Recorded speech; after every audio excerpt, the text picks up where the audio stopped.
இந்திய ஏற்றுமதியாளர்கள் அமெரிக்க சந்தையை சார்ந்திருப்பதை குறைத்துக் கொண்டு ஐரோப்பா, ஆப்பிரிக்கா மற்றும் மேற்காசிய நாடுகளுக்கு தங்களின் கவனத்தை வெற்றிகரமாக திருப்பியிருப்பதாக 2026ஆம் ஆண்டிற்கான பொருளாதார ஆய்வறிக்கை தெரிவித்துள்ளது. குறிப்பாக நகை மற்றும் ஆபரணத்துறையில் அமெரிக்காவுக்கான ஏற்றுமதி 44% வரை பலத்த சரிவை சந்தித்த போதிலும் ஐக்கிய அரபு அமீரகம் மற்றும் ஹாங்காங்கிற்கான ஏற்றுமதி 54% உயர்ந்து இந்த துறையை தாங்கி பிடித்துள்ளது. இதேபோல கடல் உணவுத் துறையில் அமெரிக்காவின் தேவை குறைந்தாலும் வியட்நாம் மற்றும் ஐரோப்பிய நாடுகளின் தேவையால் ஒட்டுமொத்த ஏற்றுமதி 16% வளர்ச்சியடைந்துள்ளதோடு மருத்துவத்துறையும் ஆப்பிரிக்கா மற்றும் லத்தீன் அமெரிக்க நாடுகளில் 6.5% வளர்ச்சியை பதிவு செய்துள்ளன. மேலும் வாகன உதிரி பாகங்கள் துறையில் அமெரிக்காவில் சரிவு ஏற்பட்டாலும் ஜெர்மனி, பிரேசில் மற்றும் ஸ்லோவேனியா போன்ற புதிய சந்தைகளில் இந்திய தயாரிப்புகளுக்கான வரவேற்பு அதிகரித்திருப்பதால் இந்திய ஏற்றுமதி துறை சர்வதேச பொருளாதார சவால்களுக்கு மத்தியிலும் நிலைத்தன்மையோடு காணப்படுவதாக பொருளாதார ஆய்வறிக்கையில் தெரிவிக்கப்பட்டுள்ளது. சிறுவர்களுக்கிடையே அதிகரித்து வரும் டிஜிட்டல் அடிமைத்தனம் மற்றும் மனநல பாதிப்புகளை தடுக்க சமூக வலைதளங்களுக்கு வயது வரம்பு கட்டுப்பாடுகளை விதிக்க பொருளாதார ஆய்வறிக்கை பரிந்துரைத்துள்ளது. கல்வி நிறுவனங்கள் ஆன்லைன் வகுப்புகளை குறைத்து நேரடி வகுப்புகளுக்கு முன்னுரிமை அளிக்க வேண்டும் என்றும் எளிய ரக கருவிகளை கல்விக்காக பயன்படுத்த வேண்டும் என்றும் வலியுறுத்தப்பட்டுள்ளது. பள்ளிகளில் டிஜிட்டல் நல்வாழ்வு பாடத்திட்டத்தை அறிமுகம் செய்து திரை நேரத்தை குறைக்க பெற்றோருக்கு பயிற்சி அளிக்க வேண்டும். அதிகப்படியான ஆன்லைன் பயன்பாடு பதற்றம், தூக்கமின்மை மற்றும் மன அழுத்தத்துக்கு வழிவகுப்பதால் ஆஸ்திரேலியா, சீனா போன்ற நாடுகளை பின்பற்றி இணைய சேவை மட்டத்திலேயே பாதுகாப்பு கட்டுப்பாடுகளை கொண்டுவர பரிந்துரைக்கப்பட்டுள்ளது. கடந்த 2018ஆம் ஆண்டு முதல் மாற்றப்படாமல் இருக்கும் யூரியாவின் விற்பனை விலையை சற்றே உயர்த்த பொருளாதார ஆய்வறிக்கையில் பரிந்துரைக்கப்பட்டிருக்கிறது. அதே சமயம் விலையேற்றத்தால் விவசாயிகளுக்கு ஏற்படும் கூடுதல் சுமையை ஈடுகட்ட அதற்கு இணையான தொகையை விவசாயிகளின் வங்கிக் கணக்கிலேயே நேரடியாக செலுத்தவும் மத்திய அரசுக்கு அறிவுறுத்தப்பட்டிருக்கிறது. தற்போது யூரியா மலிவாக கிடைப்பதால் விவசாயிகள் தேவைக்கு அதிகமாக அதை பயன்படுத்துகிறார்கள். இதனால் மண்ணுக்கு தேவையான தழை, மணி மற்றும் சாம்பல் சத்துக்களின் விகிதம் கடுமையாக பாதிக்கப்பட்டு மண்வளம் சீர்குலைந்து வருவதாக ஆய்வறிக்கை கவலை தெரிவிக்கிறது. சிவகங்கை மாவட்டம் மானாமதுரை அருகே நடைபெற்ற கோவில் கும்பாபிஷேக விழாவில் மத நல்லிணக்கத்தை பறைசாற்றும் நெகிழ்ச்சியான சம்பவம் அரங்கேறியுள்ளது. இடைக்காட்டூரில் உள்ள சவுந்தரநாயகி அம்பிகா அம்மன் மற்றும் முருகன் மற்றும் இடைக்காடார் சித்தர் கோவில்களில் நடைபெற்ற யாகசாலை பூஜையில் அப்பகுதியில் உள்ள இருதய ஆண்டவர் ஆலயத்தின் பாதிரியார் நேரில் கலந்து கொண்டு சிறப்பித்தார். அவருக்கு கோவில் நிர்வாகம் சார்பில் சிறப்பான மரியாதை அளிக்கப்பட்டது. இந்த வீடியோ இணையத்தில் வைரலாகி வருகின்றது.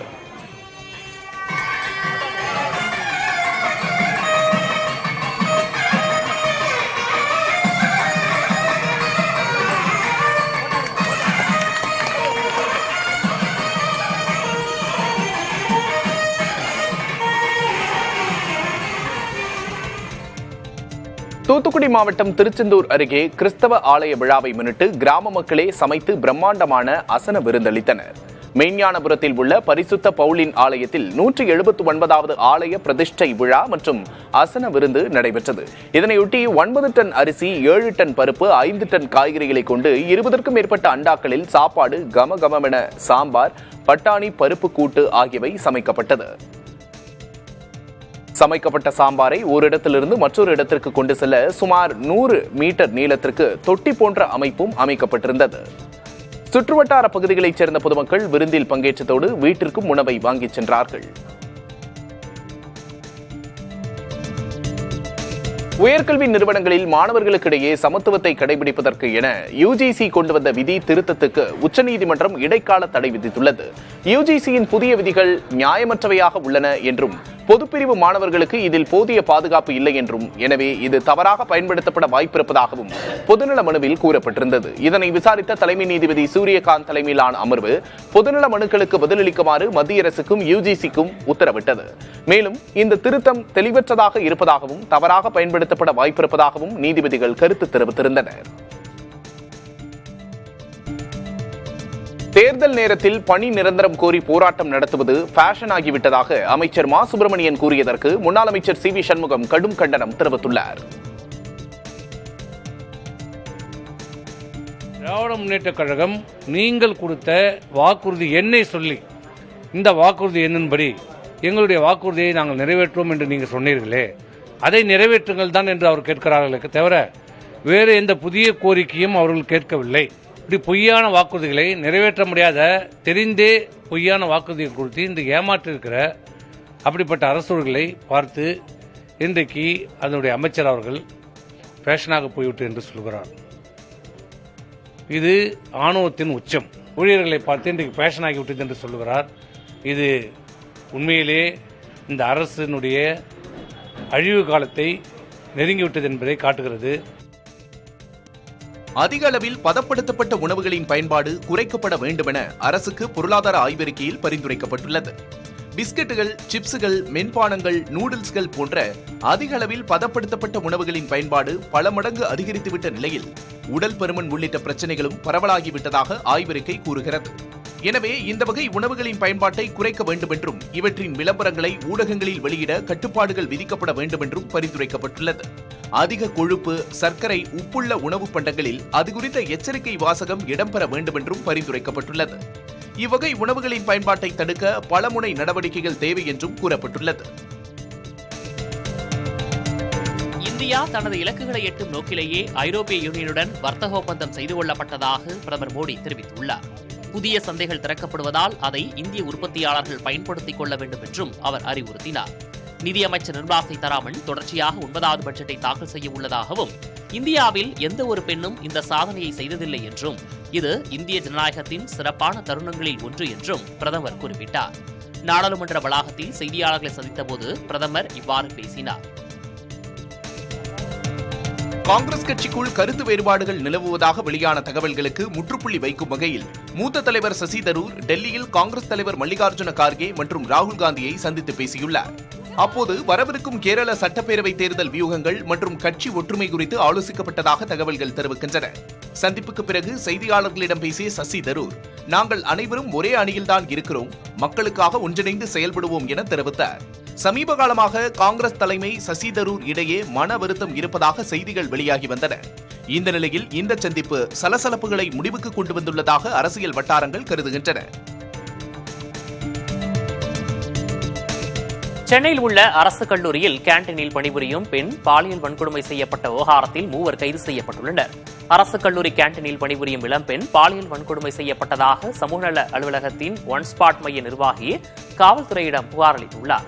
புகாரின் அடிப்படையில் காவல்துறை நடத்திய விசாரணையில் இளம்பெண்ணை கேண்டீன் உரிமையாளர் முத்துச்செல்வம், கேண்டீனில் பணிபுரிந்து வந்த குணசேகரன் மற்றும் கார்த்திகேயன் ஆகியோர் பாலியல் வன்கொடுமை செய்தது உறுதியானது. 3 கைது செய்த காவல்துறையினர் அவர்களை நீதிமன்ற காவலுக்கு அனுப்பினர். இதனிடையே சம்பந்தப்பட்ட கல்லூரி மாணவர்கள் இந்த பாலியல் வன்கொடுமை சம்பவத்தை கண்டித்து போராட்டத்தில் ஈடுபட்டனர். சென்னை அரசு கல்லூரி பாலியல் வன்கொடுமை சம்பவத்திற்கு எதிர்க்கட்சித் தலைவர் எடப்பாடி கே பழனிசாமி கண்டனம் தெரிவித்துள்ளார். இது தொடர்பாக தனது எக்ஸ் தள பதிவில், தமிழ்நாட்டில் நாள்தோறும் கொடூரமான பாலியல் குற்றங்களின் எண்ணிக்கை அதிகரித்து வருவதை முதல்வர் ஸ்டாலின் வேடிக்கை பார்த்து வருவது வெட்கக்கேடானது என சாடியுள்ளார். பீகாரைச் சேர்ந்த இளம்பெண் ஒருவர் பாலியல் வன்கொடுமைக்கு ஆளாக்கப்பட்டு அவர், அவரது கணவர், குழந்தை கொடூரமாக கொல்லப்பட்ட பதற்றமே ஓயாத நிலையில் இந்த சம்பவம் நடைபெற்றிருப்பதாக சுட்டிக்காட்டியுள்ளார். கேண்டீன் ஊழியர் பாலியல் வன்கொடுமைக்கு ஆளாக்கப்பட்டுள்ள சம்பவமே தெரியாது என அமைச்சர் மா சுப்பிரமணியன் பேசியிருப்பது வேதனைக்குரியது மட்டுமல்ல, கண்டனத்திற்குரியது எனவும் அவர் சாடியுள்ளார். இனியாவது விரைந்து செயல்பட வேண்டும் என முதல்வரை எதிர்க்கட்சித் தலைவர் வலியுறுத்தியுள்ளார். தமிழகத்தில் பெண்கள் பாதுகாப்பு என்பது கேள்விக்குறியாக இருப்பதாக பாஜக மாநில முன்னாள் தலைவர் அண்ணாமலை குற்றம் சாட்டியுள்ளார். சென்னையில் இளம்பெண் 3 நபர்களால் பாலியல் வன்முறைக்கு உள்ளாக்கப்பட்டுள்ள சம்பவம் அதிர்ச்சி அளிப்பதாக எக்ஸ் தளத்தில் அவர் பதிவிட்டுள்ளார். தமிழகத்தில் கல்வி நிலையங்களில் கூட பெண்களுக்கு பாதுகாப்பு இல்லை என்றும் முதல்வர் ஸ்டாலின் பொய்களை கூறி வருவதாகவும் அவர் சாடியுள்ளார். போதைப் பொருள் புழக்கமும் குற்றவாளிகளுக்கு ஆளுங்கட்சியினர் அளிக்கும் பாதுகாப்பும் இத்தகைய அவலங்களுக்கு காரணம் என அண்ணாமலை சாடியுள்ளார். பெரியார் பாசறையில் வளர்ந்துவிட்டு பெரியாரையே விமர்சிப்பதாக நாம் தமிழர் கட்சியின் தலைமை ஒருங்கிணைப்பாளர் சீமானை விசிக தலைவர் திருமாவளவன் விமர்சித்துள்ளார். ஈழத் தமிழர்களுக்காக உயிர்நீத்த முத்துக்குமாரின் நினைவேந்தல் நிகழ்ச்சி சென்னை கொளத்தூரில் நடைபெற்றது. இதில் மதிமுக தலைவர் வைகோ, விசிக தலைவர் திருமாவளவன் உள்ளிட்டோர் பங்கேற்றனர். நிகழ்ச்சியில் பேசிய திருமாவளவன் விரைவில் விடுதலை சிறுத்தைகளின் தமிழ் தேசிய எழுச்சி மாநாடு நடைபெறும் எனவும் அறிவித்தார்.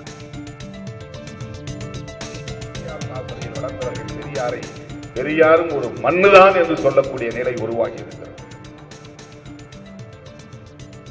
அவருக்கு எதிராக என்ன பெரிய இங்கே அரசியல் நடக்கிறது? அவரை அம்பலப்படுத்துவதற்கான முயற்சி என்ன இங்கே பெரிய அளவில் நிகழ்ந்திருக்கிறது? அவரை ஏற்றுக்கொண்ட திரைப்படத்துறையை சார்ந்தவர்கள் யார் திருமாவளவன் பின்னால் வந்து நின்றார்கள்? திருமாவளவனை ஊக்கப்படுத்தினார்கள். என்ன அடிப்படையில் திருமாவளவன் குறைந்து போனான்? பஞ்சம் பிழைக்க வந்த வெளி மாநிலத்தவரையும் மது போதை விட்டு வைக்காமல் ஒரு குடும்பத்தையே நிர்மூலமாக்கி உள்ளதாக பாமக நிறுவனர் ராமதாஸ் விமர்சித்துள்ளார். இது தொடர்பாக அவர் வெளியிட்டுள்ள அறிக்கையில், பீகார் தொழிலாளி குடும்பமே கொலையுண்டதற்கு அடிப்படை காரணம் மது என்றும், வேலை கேட்டு நம்பி வந்த குடும்பத்தை நம்பிக்கை துரோகம் செய்து மது போதையில் கொன்றதாக கொலையாளிகள் வாக்குமூலம் அளித்திருப்பதாகவும் குறிப்பிட்டுள்ளார். பாதுகாப்பான சூழலை உருவாக்கியதால் தான் தமிழகத்தில் அதிக பெண்கள் தொழிற்சாலைகளில் பணியாற்றுவதாக தஞ்சை திமுக மகளிர் மாநாட்டில் முதல்வர் ஸ்டாலின் கூறிய மறுநாளே தமிழகத்தை உலுக்கிய கொடூர கொலை நிகழ்ந்திருப்பதாகவும் தெரிவித்துள்ளார். பெண்கள் அச்சமின்றி வாழ மதுக்கடைகளை அரசு நிரந்தரமாக மூட வேண்டும் என்றும் ராமதாஸ் வலியுறுத்தியுள்ளார். தேமுதிக தலைமையில் கூட்டணி அமைப்பதற்கான வாய்ப்பில்லை என அக்கட்சியின் பொதுச் செயலர் பிரேமலதா விஜயகாந்த் தெரிவித்துள்ளார். தென்காசி மாவட்டம் குற்றாலத்தில் குற்றாலநாதர் கோயிலில் அவர் சாமி தரிசனம் செய்தார். பின்னர் பேட்டியளித்த அவர், தமிழ்நாடு முழுவதும் நடைபெறும் போராட்டங்களுக்கு அரசு முற்றுப்புள்ளி வைக்க வேண்டும் என வலியுறுத்தினார். தமிழ்நாடு முழுக்க நடக்கின்ற ஆர்ப்பாட்டங்கள், போராட்டங்கள் அதற்கு முற்றுப்புள்ளி வைக்கணும். தமிழக அரசு அவர்களை அழைத்து பேசி அவர்களுக்கு வேண்டிய வசதிகளை ஏற்படுத்தி அவர்களுடைய நீண்ட நாள் போராட்டம், இடைநிலை ஆசிரியர்கள் தொடர்ந்து பல மாதங்களாக அவங்க போராடிட்டு இருக்காங்க. அதற்கு நிச்சயம் தமிழக அரசு அவங்க கேட்கிறதை கொடுத்து அந்த போராட்டங்களுக்கு முற்றுப்புள்ளி வைக்கணும், சட்டம் ஒழுங்கை கட்டுப்படுத்தணும். அப்படியெல்லாம் வாய்ப்பு கிடையாதுங்க, அப்படி எதுவுமே கிடையாது. மதுரையில் ஒட்டப்பட்ட சர்ச்சைக்குரிய போஸ்டர்கள் குறித்து காங்கிரஸ் மாநில தலைவர் செல்வபிறந்தகை விசாரணை நடத்தி வருவதாக மதுரை மாநகர காங்கிரஸ் தலைவர் நல்லமணி தெரிவித்துள்ளார். இதுகுறித்து புதிய தலைமுறைக்கு பேட்டியளித்த அவர், வடக்கு சட்டமன்ற தொகுதி காங்கிரஸ் என்ற அமைப்பு இல்லை என்று தெரிவித்தார். திமுக எம்எல்ஏ கோ தளபதி காங்கிரஸை விமர்சித்ததை தொடர்ந்து அரசியல் சர்ச்சை எழுந்தது. இதையடுத்து மதுரை வடக்கு சட்டமன்ற தொகுதியில் காங்கிரசின் கை சின்னத்திற்கு ஓட்டு எனும் வாசகத்துடன் போஸ்டர்கள் ஒட்டப்பட்டிருந்தது கவனம் பெற்றது. யார் ஒட்டினாங்கன்றதை நாங்களும் விசாரிச்சுக்கிட்டு இருக்கோம். அந்த போஸ்டர் எங்கே ரெடி பண்ணாங்க இதெல்லாம் விசாரிச்சுக்கிட்டு இருக்கோம். இன்னும் தெரியல அதை எந்த அமைப்பு ஒட்டுச்சு, இல்லை நம்ம காங்கிரஸ்காரங்க நிர்வாகிகள் யாரோ ஒட்டியிருக்காங்களா என்பதை நம்ம விசாரிச்சுக்கிட்டு இருக்கோம். இதை தலைமையிட்டையும் இன்ஃபார்ம் பண்ணியிருக்கோம். ஒருவேளை அவங்க எங்கள் நிர்வாகிகளாக இருந்தாங்கன்னா தலைமை ஒழுங்கு நடவடிக்கை எடுக்கப்படும். எங்கள் நிர்வாகிகளாக இருக்காங்களோன்னு எங்களுக்கு தெரியாது, விசாரிச்சுக்கிட்டு இருக்கோம். விசாரித்து நாங்கள் தலைமையிட சொல்லுவோம். தலைமை நேரடியாக இதில் இன்வால்வ் ஆகியிருக்காங்க. தலைவர் காலையில் செல்வபிறந்தகை தலைவர் விசாரித்து இதை உரிய நடவடிக்கை எடுக்கணும்னு சொல்லியிருக்காங்க. அதை நம்ம எடுத்துருவோம். இந்தோனேஷியாவில் நீடிக்கும் அதீத கனமழையால் தலைநகர் ஜகார்த்தா மற்றும் கிழக்கு ஜாவா மாகாணங்கள் கடுமையாக பாதிக்கப்பட்டுள்ளன. ஜகார்த்தாவின் பல பகுதிகளில் வெள்ள நீர் 150 சென்டிமீட்டர் வரை உயர்ந்ததால் மக்கள் வீடுகளின் மேல் தளங்களில் தஞ்சமடைந்துள்ளனர்.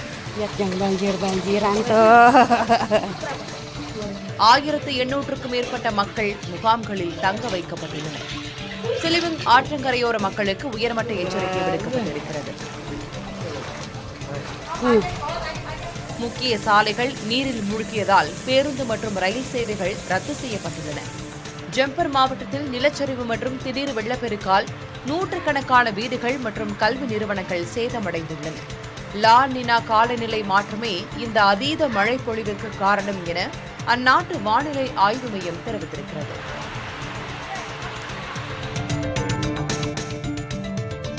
ஜாம்பியா நாட்டின் தலைநகர் லுசாகாவில் பெய்த கனமழையால் பல பகுதிகள் வெள்ளத்தில் மூழ்கியுள்ளன. வீடுகளுக்குள் நீர் புகுந்ததால் மக்களின் இயல்பு வாழ்க்கை முடங்கியிருக்கிறது. பல பகுதிகளில் சாலைகள் நீரில் மூழ்கியுள்ளன.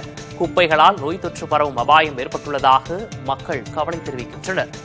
அரசு உதவிக்காக காத்திருக்காமல் இயந்திரங்கள் மூலம் நீரை வெளியேற்றும் பணியில் பொதுமக்கள் ஈடுபட்டு வருகின்றனர். வெள்ளத்தால் உயிரிழப்புகள் ஏதும் ஏற்படவில்லை என அதிகாரிகள் தெரிவித்துள்ளனர்.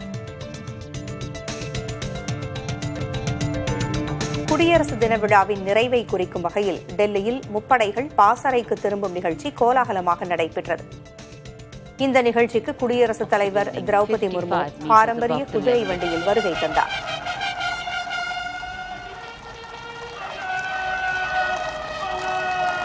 ராணுவ இசைக்குழுவினர் கதம் கதம் படாயே ஜாய் என்ற தேசப்பற்று பாடலோடு அணிவகுப்பை தொடங்கினர்.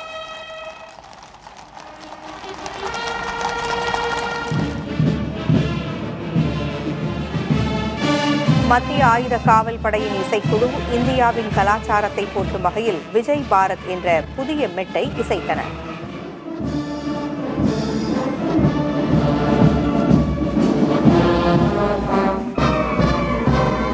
நிகழ்ச்சியின் முக்கிய அம்சமாக ககன்யான் விண்வெளி திட்டம் மற்றும் அமர் ஜவான் ஜோதி ஆகியவற்றின் நினைவுகளும் டிஜிட்டல் திரைகள் மற்றும் அணிவகுப்பு வடிவங்கள் மூலம் காட்சிப்படுத்தப்பட்டன. இந்த விழாவில் துணை குடியரசுத் தலைவர் CP ராதாகிருஷ்ணன், பிரதமர் மோடி, மத்திய அமைச்சர்கள், முப்படை தளபதிகள் உள்ளிட்டோர் பங்கேற்றனர்.